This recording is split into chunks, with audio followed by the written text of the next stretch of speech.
I'm so glad you joined us on Outlook today. I want you to know a little bit more about behind the scenes and what I'm learning. And I so appreciate those that help me not only help you know, but also maybe give you a larger picture. I give thanks and praise to God for His good message. You know, His Bible is only good news. It tracks history to show us the bad spots, but it also gives us not only His truth and principles, but it gives us Jesus, who came to make heaven come down on earth. And I've been thinking, what could I share with you that would bless you? And in doing so, as I thought about it, I thought, what is the greatest blessing in my life? And I bet you'll never guess. It was hidden from me for the longest time. Just like what I have here on this little desk, it was hidden. I didn't realize that it was one of the most exciting adventures because on the surface, it looked kind of ominous. What I'm talking about is forgiveness. The greatest blessing I have had has been forgiveness. And as I started uncovering in my life my motives, my thinking, my heart, what the Scripture says, I found out that forgiveness was my greatest blessing. And I thought I'd share with you maybe some personal things that have happened to me as I've forgiven people, as I've forgiven myself. I've been really distressed because in several of my friends' lives and in my life, even recently, people have become so depressed. Even though they were Christian, they couldn't cope. And the depression sucked them under like a funnel. And so ending their life was their solution. And that's such a permanent action that has a quick response, that there's no turning back. Now, maybe you've thought that forgiveness doesn't connect with depression, but I believe it does. And let me tell you why. It's because that we carry around in our lives, in our consciousness, in our subconscious minds, weight of what we should have done, weight of what we could have done, and weight of what they did to me. And you see, Jesus came to get rid of all of that. It's written in the Scripture that God so loved that He forgave not only Rachel, but the whole world. And that's why there's good news. I was thinking about the actual word forgiveness. Forgiveness means continually on the tail end of that. So God is for giving of Himself to every man, His goodness, His purpose, His destiny for them, His blessings for them, His abundance for them, His horizons, His gifts to them, a family to them, a good government to them, a good church for them, a good understanding of Himself and of ourselves. And when we are depressed, none of that is ours. And so I spent maybe 3 years in deep depression. And I would find myself in my front hallway, sitting in my chair, and just looking out the window. And the next thing I knew, it was 3 hours later. I didn't seem to have the motivation to have a purpose or to get outside myself to bless someone else. I began thinking only about all the negative things in my life, how this could have been different, how they could have treated me different, how that hurt me, how if we had had a different city to live in, or if only things in my childhood had been different. So you see, it's a swirling around and a swirling around that pulls under everything good that God has planned for us. How I discovered it was that I went to a convention where they taught about teenagers and how to be parents to teenagers. I had 3 of those at one time. My boys were born, 3 boys in 4 years. So we were close and busy. And you know, boys can be a lot of fun, but they can also be something that is happening all the time, and they're instantaneous, and they are seeking and creative, and they're looking into things because they're curious and inquisitive. And so my mom part was always trying to keep up with him. And I must tell you, I enjoyed them immensely. But there were times I was drained.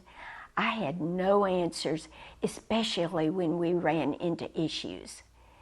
Especially when maybe some other youngster put in some bad information that we needed to deal with, that might lead in a wrong direction, that might cause them to be pulled under.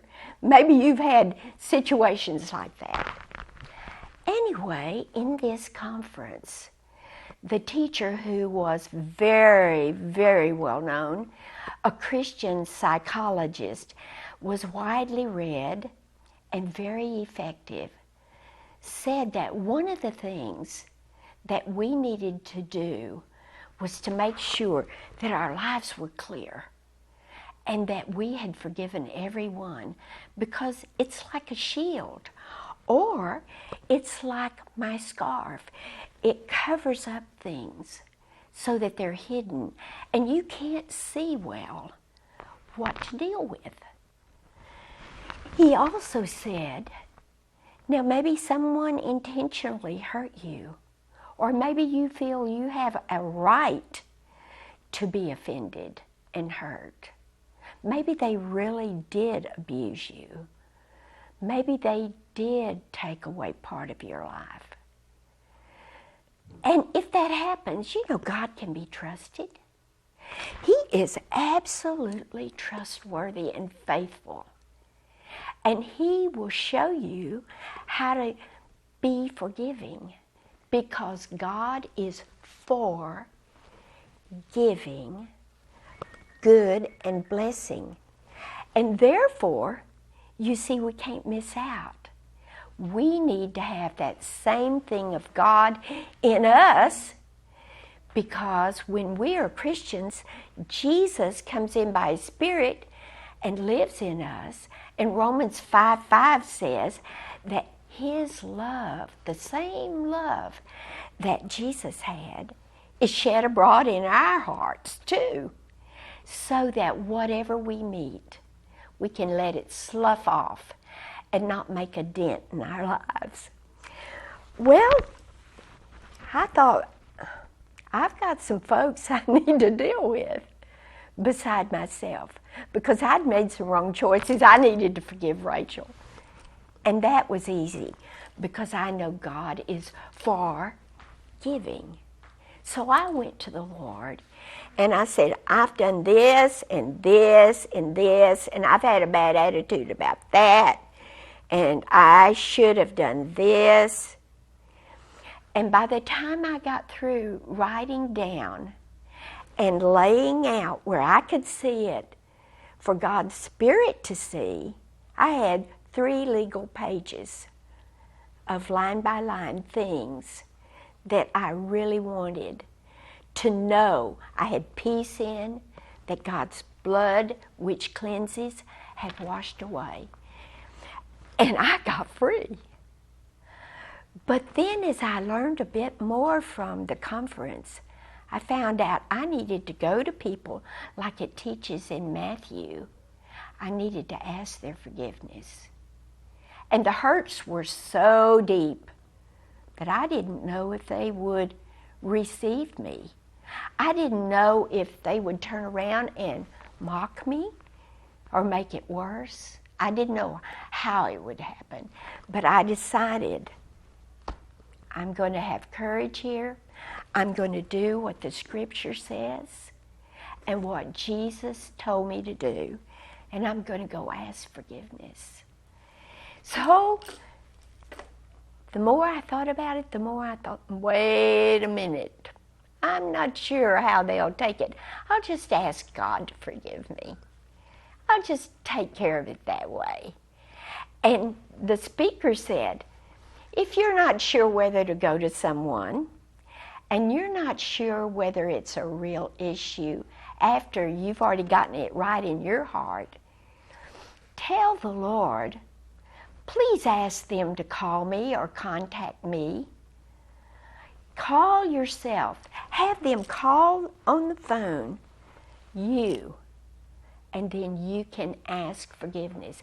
He said, don't write a letter, because people can read it over and over and over again. And then, like we often do, we rationalize, read into things, what maybe wasn't really the intent. And we don't want to call and tell them, because you did such and such, I did this. If you hadn't have done what you did, I wouldn't have gotten mad at you. You see, there's a right way to ask forgiveness. So as I was driving home from the conference, which was in the Metroplex, I had 3 hours. I got home about 3 a.m. and went on to bed, and I told the Lord, okay, I really mean business with you. I really do. If I am wrong and I need to ask forgiveness because I have been so hurt, then have those people call me. And I knew God's faithful. But listen, let me tell you,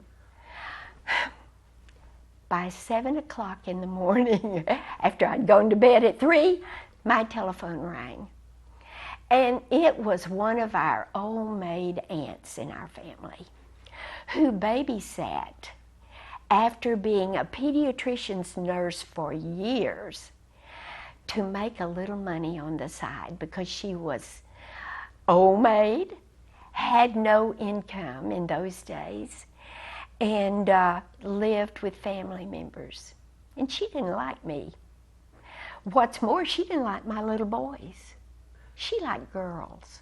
She liked to babysit girls. And I knew that our aunt was really hurting financially, but she didn't like me, and she didn't like boys. And therefore, I never called her to babysit. After 2 or 3 times, because she didn't like boys, my boys didn't really enjoy her. And they were little, 2, 4, and 6. And so I was convicted that I was not blessing her, I did not love her, and I didn't want her a part of my life.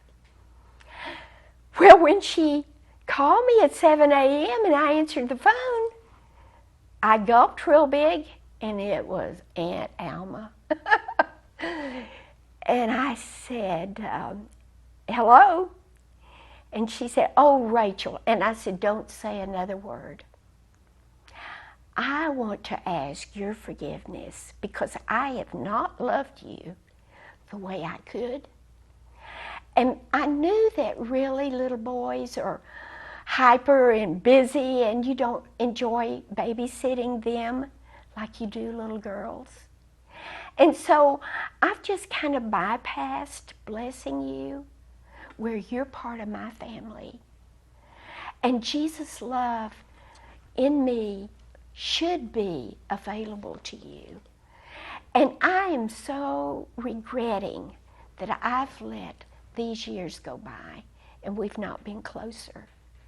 I so regret that I've not included you or found out more how we could be together. Well, I was astonished. She began to weep. She just, over the phone, she was just weeping. And, of course, I was weeping too. And then in a minute, when she could get the words out, she said, "Oh, Rachel, I've been so down and so depressed." She said, "It just seems like there's nobody in my life for me. And the days are dreary, and they're all one and alike." And she said, "I really was thinking suicide. And I'm so glad you called. Let's get together. I want to get out of this mess I'm in and this bad kind of thinking, because I know that there's more to life than depression." Well, let me tell you, when I hung up the phone, I had a date with our Aunt Alma, and she lived another decade, and we were close. There was joy.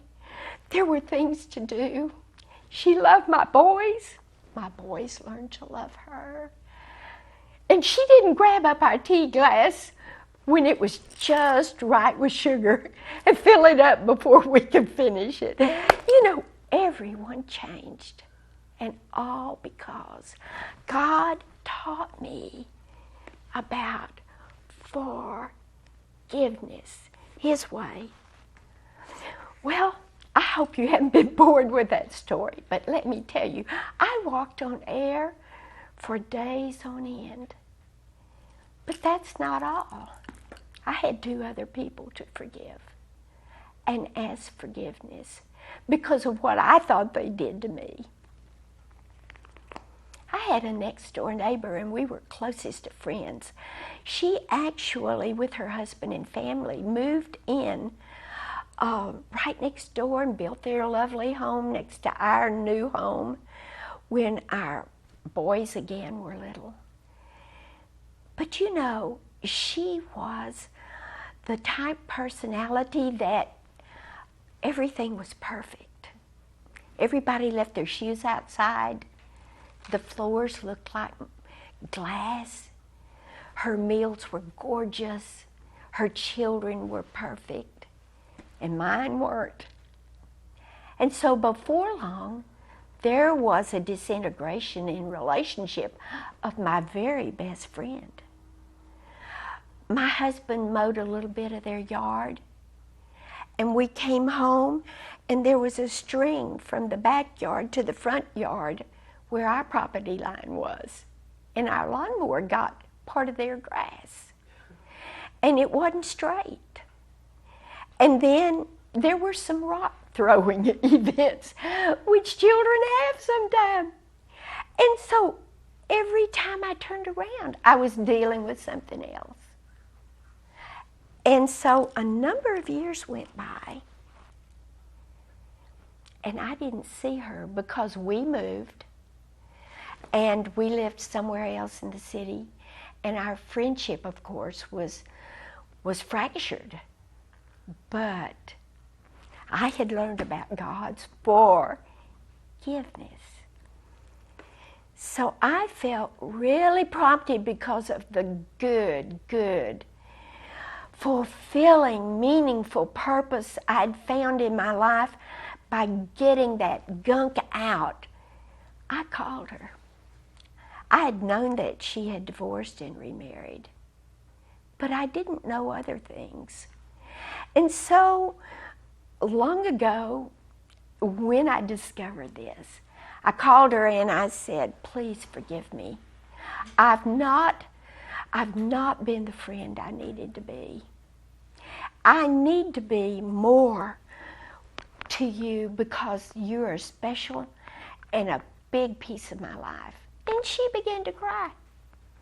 And I found out that she was separated from her husband. And do you know she called me 2 days later? The forgiveness loosened. And she talked with her estranged husband. And they got back together. Can't beat God's good ways. But I've got another thing that I want to share right quickly. I hope you're not bored. I want you to see that forgiveness in our life can go on and on and on and on. Because every day we have opportunities to maybe forgive someone. I do it when I'm driving. People can cut into you in front and cause you to slam on your brakes, and your dog can be down in the bottom of the floorboard, or your bottled water, or your groceries, or whatever. And sometimes other people do things that I need to deal with my attitude. But this was my daddy. You know, our family members are sometimes the hardest but the closest to deal with. And they see all your flaws every day. When World War II was over and I was a little girl, my daddy waited to get a car. He got on the list at the Chevrolet plant. And a friend of mine, a playmate that lived up the street, her daddy got a car. And the Chevrolet was a brand new model, and it had that fast, sleek back that went straight back like a bullet. And it was maroon, and it was gorgeous. It was the newest car in the neighborhood, and I was jealous. And I told my daddy, when we get a car, a new car, let's get a fastback. And he said, Rachel, that's a 2-door car. And there's 4 in our family, and we need a 4-door car. It'd be much more convenient for our family. But Daddy, they have 4 in their family. Never mind that. I believe for our family, we need a 4-door car. And I said, Daddy, they're ugly. They're ugly. They have that hump on the back where the trunk is. They're ugly, Daddy. They're ugly. At least get one that's a pretty color. Well, Rachel, I'm on a waiting list. And when you're on a waiting list, you have to take the car that comes up, the first one that is available, because right now, after the war, they're not as available. You just can't go down and purchase a car. Daddy! Well, we waited about 5 more months before our name came up, and there was a car available that was 4-door. Not only that, but I found out that there were what you called a black market, and my daddy had principles. He didn't purchase things under the table on the black market, and therefore we waited all those months. And when he drove home that car one afternoon late after work, I was crushed. I was just furious. And it was a black Chevrolet, sure enough, had the 4 doors and the great big hump on the back. And I remember screaming at him and crying and stomping my feet. And I told him I would never ride in that car. I would never ride in that car. And we lived 15 miles out of town. And so, with my temper tantrum, I wounded my dad when he was trying to provide the very best for us and for our family. Well, now I'm in my 40-ishes and the years there. And my daddy was up to visit. And I remember I was so impacted by the conference. I went to him and I asked his forgiveness. I said, Daddy, I didn't realize how deeply I wounded you, and being ungrateful and unthankful, realizing that you were doing the right thing, not only for our family, but making wise decisions, not jumping the gun to get something quick, but being honorable in your payment, waiting on the list of people who were wanting cars. Daddy, I didn't realize the pressure. I ask you to forgive me. Great big old tears came down his eyes. And I ran and sat in his lap, and we had heaven on earth. And do you know, even though I've always known my daddy loved me, I never realized the quality of relationship that opened up, the newness, the freshness, the goodness, because I had learned that God is forgiveness. He's forgiving us everything. But somehow we tighten up with our human perspectives. We tighten up what is meant to freely flow out of us to other people. And then we cause issues and problems and results that were never meant to be, that we were never even created to handle.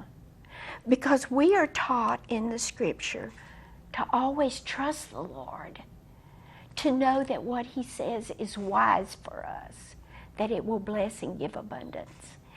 And so today, as I look around and I see the television programs, I see the broken families, I see the results on the children, I see our drug culture, I see our lifestyles that are less than blessed. I see the sickness.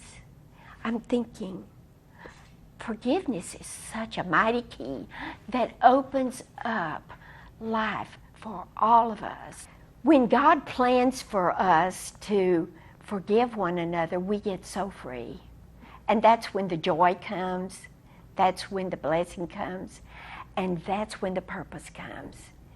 And we're not held by things underneath. So, I just want you to know, and with that, I say thanks for watching, and I'll see you again next time on Outlook.